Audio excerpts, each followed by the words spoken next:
another series of our learning. Always have this in mind: learning to overcome is all about understanding and getting the right information for you to become what you want to become. So learning will help you to overcome, and learning will make you to become. So in this session, we are actually building up what we did in our previous lessons. Remember, we are dealing with instruments or macroeconomic instruments or economic instruments or policies. Now, in the economic policies, we did actually handle the monetary policy. We saw how the central bank used the monetary policy to stabilize the economy. At the same time, we looked at the nature, the instruments, the types, the delimitations of monetary policies. We look at the quantitative, actually the two instruments, which is quantitative and qualitative. In quantitative, we have bank rate, we have cash reserve ratio, we have open market reserve, open market operation, we have statutory cash reserve. Now in the qualitative, we looked at the credit rationing, we look at credit control, specific credit, and then we looked at the assuation or persuasion or control persuasion, and then gentleman's agreement. Now we are moving on with policies. The next policy is fiscal policy. This policy is again very critical in controlling or monitoring the behaviors of an economy in a government or in a country. So these are the important areas that we will be covering in our fiscal policy. You can't deal with monetary policy without dealing with fiscal policy. They go hand in hand. Now, number one, we'll do the introduction, the meaning and the objectives of fiscal policy. Then we look at the types: expansionary and contractionary types. So there are only two types: expansionary and contractionary. And then we look at the instruments. There are three instruments: one, taxation instrument; two, public borrowing; and finally, the public expenditure. Then finally, we look at the distinction, the difference between monetary policy and fiscal policy. Thank you so much. I hope you will enjoy this session. So we start with the introduction.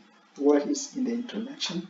So they are policies which are used in controlling the economy operation in a country by the government over a given period of time.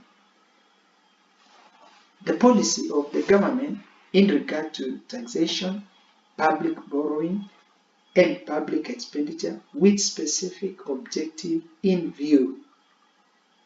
The objective is to provide effective productivity and avoid ineffective production in income, production,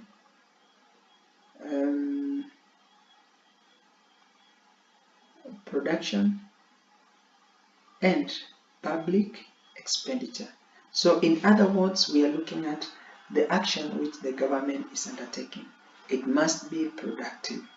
The direction, the actions which the government is using the public revenue is for productive purposes. And remember, this is used for the creation of an economy, the stabilization of an economy, an essential tool at the disposal of the government to influence a national economic growth. The fiscal policy is used in coordination with the monetary policy, which a central bank uses to manage the money supply in a country. So, in the other way, central bank uses monetary policy. Government uses fiscal policy to adjust its spending and tax rate to monitor and influence the performance of the country. So fiscal policy is based on Keynesian economics, which is the theory of economics. John Maynard Keynes. As per the theory, government can play a major role in influencing productivity levels in an economy by adjusting the tax rates and public spending. Remember, all is all about consumption and production. It is now the work of government to control the production and consumption. The fiscal policy helps in controlling inflation, addressing unemployment, along with ensuring the health of the currency in the international market. So fiscal policy plays a critical role in an economy. Objectives of fiscal policy. Objectives: economic growth or economic stabilization. Number one is full employment. So creation of full employment. It is the work of fiscal policy. Fiscal policy is used in the event of creating employment to the public. Price stability. Ensure that prices of commodities are stable. Remember, inflation comes in when the prices are not stable. So it is the work of fiscal policy through the government to control the prices in the market. Economic growth.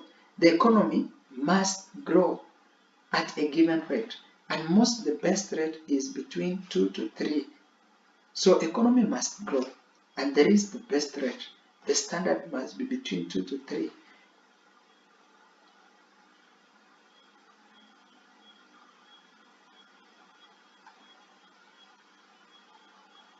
Another very important element is open allocation of resource. The resources must be well allocated. So it is the work of the government to ensure that the operation of allocation of resource is well allocated. Economic stability. Stable economy show full employment and stable prices. So when the economy is stable, there is full employment and stable prices. Investment growth. Encourage both domestic and foreign direct investment in a country.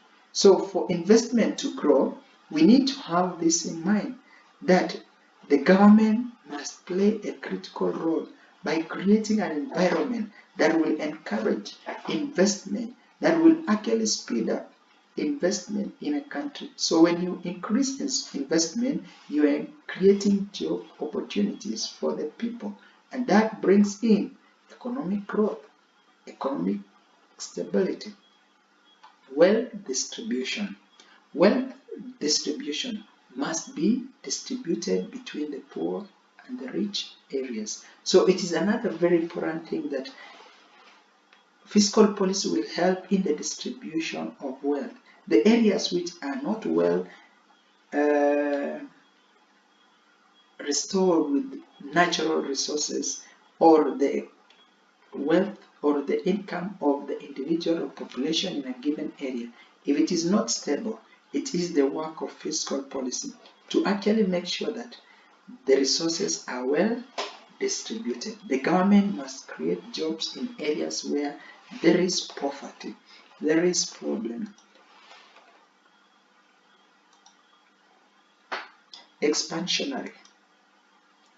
So these are the types of fiscal policies. Number one, the policy aimed at stimulating the economic growth by increasing public spending or slowing taxes, or both. So expansionary policy is normally used by the government in which way? Number one, by increasing the public spending. So how can the government increase the public spending? By actually pumping more money to different projects in the country. So by pumping more money to different projects in the country, the population or the citizen or the people will get money to buy goods. So the demand, it will help in creating demand of goods.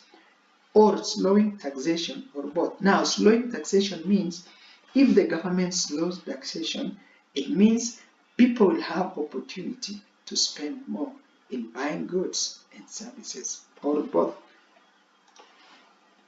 So the objective of this policy is to ensure more money in the hands of the citizen so that they spend more.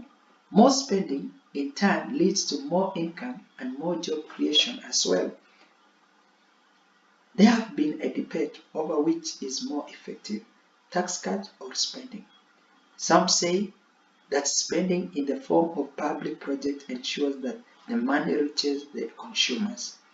Those in favor of tax argue that tax cuts allow business to hire more staffs. But whichever comes first, all will do the necessary function.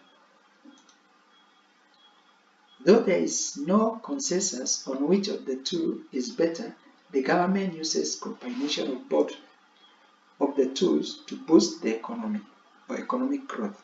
So there's never been a consensus on this, but it is clear that the government uses it to actually boost the economy of the country. Number 2 is contractionary policy. Contractionary fiscal policy. The aim of using this policy is to slow down the economic growth. The government uses this policy to control inflation in a country. Too much inflation has the potential to damage the economy in the long term.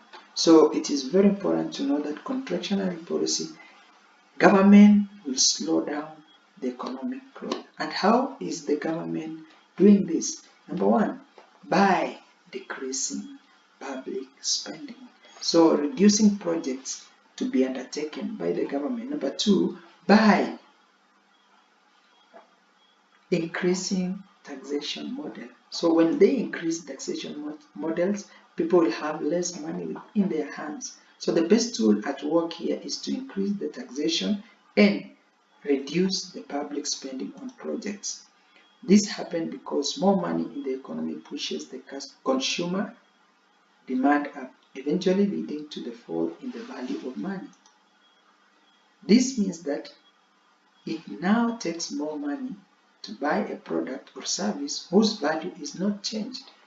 So it is good to know that slowing down the economy means cutting down the cost so that the demand for a particular product, the price for a particular product is maintained. Otherwise, inflation will be a problem. And controlling inflation by the government is the hardest thing. So it's very important for the government to monitor its fiscal policy constantly. And if there are any signs of inflation going out of control, the government must address it accordingly. Thank you. See you in the next